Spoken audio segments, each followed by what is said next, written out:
Hi guys, welcome to Robin Hood Diaries today. How are you? What a week. Tonight we're going to discuss something I mentioned in the preview, which was like my adventures as a secret background extra, something like that. But what I want to tell you is that actually this background extra work, I think that I said that I did so I could eat or something like that. Well, background extra work, when I knew it, which is, let's say, the late 70s throughout the 80s, I'm sure into the 90s. I don't know what it's like yesterday, but this is how it was through those 3 decades. It was a subculture career. Okay, so first of all, this is before the Screen Actors Guild merged with the Screen Extras Guild. There was a Screen Extras Guild, believe it or not. It was the fourth union I belonged to, fourth trade union. So this was a career for many. You would think background work, as they called it, extra work, would be something that people would do, like to supplement their income, or while I'm trying to be like an actor on the side. Okay, this is commercial television background work. I am not talking about movie background work. That is a whole different story, where they throw you a lunchbox and give you $90 and say hasta la pasta. Okay, so this is commercials, background work for commercials in television. This was a strictly business enterprise. And I will tell you why. There are a few things towards the end that I think that the movie and television industry itself could learn quite a bit from. So, like I said, this was a period of time where I relied on extra work. It was either that or waiting tables, and there was really nothing else, manual labor or performance. And as we know, I could not get arrested as an actor once I hit about 16. So, this was actually prestigious work. It was very well paid. I'll tell you that in a second. These were not struggling actors. These were not like you see in theatrical background work. Ooh, maybe I'll get picked. Maybe I'll get discovered. Maybe he'll see me and give me a couple of lines. No. These were upscale, borderline luxurious living folks who were friggin' strictly business. And that's on both ends of it, but particularly the background work or the extra. I had nothing unpleasant occur to me ever doing background extra work. Not a sidelong glance, not a director yelling at me, not an agent or extra casting person being anything but delightful. Interesting. I don't know why.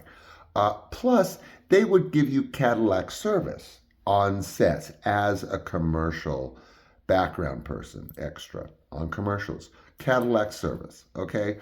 I mean, respect for starters, but they had a lot of expectations. And there were must haves for you to even think about working in extra work or doing extra work, because it was very clicky. Um, Wardrobe. Absolutely wardrobe for every friggin' situation under the sun. I don't care if you're a mom, if you're a hooker, if you're a businesswoman, they call you the night before and they say, blah, blah, blah, blah, bring everything basically. And you literally, the extras show up to the set with literally garment bags full of laundry, future soon to be laundry. For whatever they're looking for. You also have to have an excellent picture. Mine was sweet, business casual, or junior. I could go, like I was going to say, I could go both ways. We won't go there.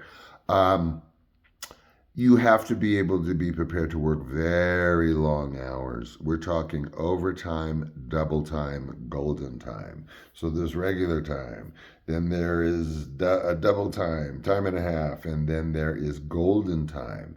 If you run into a full shift and then you spill into another shift, because they can work you to death, Then you're into, I think I mentioned this before, you're into golden time, which means you get one whole daily check per hour or increments thereof.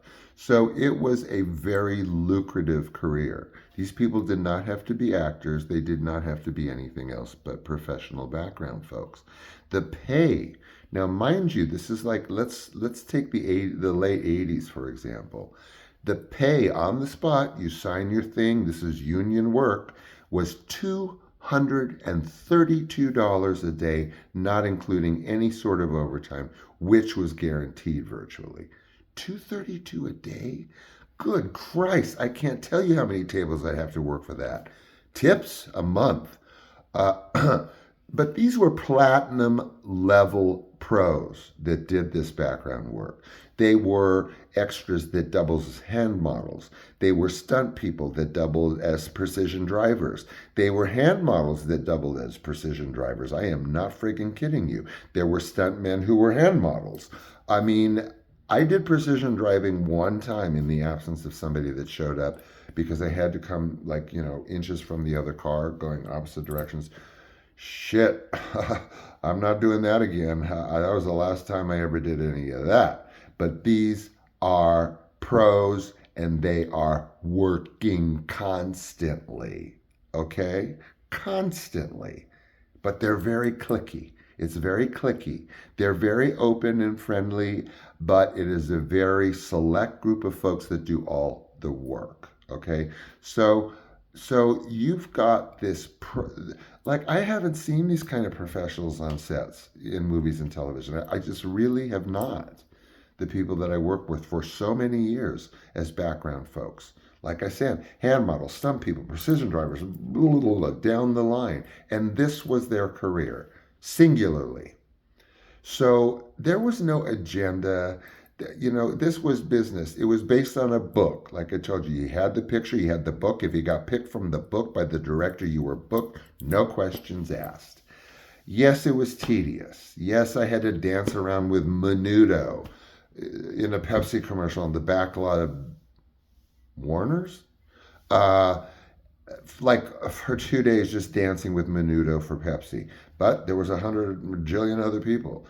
Paula Abdul, I must have worked with her on 3 commercials. This is when she was only a choreographer, very much in demand choreographer, but nevertheless a choreographer. Not that there's anything diminishing. I don't mean to diminish choreographers. That's all she was, though. That's all she was. Yes, there were perks. Sorry, guys. Sean. Yeah, I did a Minute Maid commercial and sort of got upgraded with the lead guy who was the Minute Maid guy, and he was so friggin' cute. And he invited me back to his place in Manhattan Beach. We were shooting in Santa Monica. And I thought, ooh, goody, goody. And I followed him, oh my God, down to Manhattan Beach. And guess what? He lived with his mother. So that didn't really work out. Kind of awkward. What a commute, though, for that. So, yeah, sure, some of it was who you knew. If you were friendly with but not really. Like I was very friendly. Roy Wallach of Roy Wallach and Associates was immensely successful. Yes, he was a friend of the family, but if I didn't get picked from the book, I didn't get picked from the book. If I didn't bring the right wardrobe, he'd let me know, hey, don't do that anymore. Cast and crew casting. That was another big company. Again, pleasant, business, professional. It's just in the book. It's just if you were picked or you were not, and everything else was business and just being civilized. And I've been on movie sets and television sets, you guys, where civilization was leagues away from what was going on the set. But so, anyway, that is kind of the subculture career that folks had that led a borderline luxurious life just by doing this because it paid so well and they could double as all of these things. And, well, just don't forget, the lips may not touch the beer or you will ruin the scene. you can't be seen in commercials ingesting any alcohol. So that was a big no-no. That's like looking at the camera. Do not let the beer touch your lips. If I had a nickel, not me. Anyway, so I'll let you go. We're, I don't know, about 11 minutes or something. What a week. Okay, so I have got 3 double features lined up for the next 6 days. I hope you enjoy them. I think they're pretty outrageous and remarkable and fun, and kind of all over the place, as are all my shows, which apparently has gotten me in a little bit of trouble, huh? Oh well. Love you guys as always. You know that. You know that. You better know that. And this is the highlight of my day. Blah de blah. You know the drill. Take good care. I love you, and I'll see you tomorrow. Bye.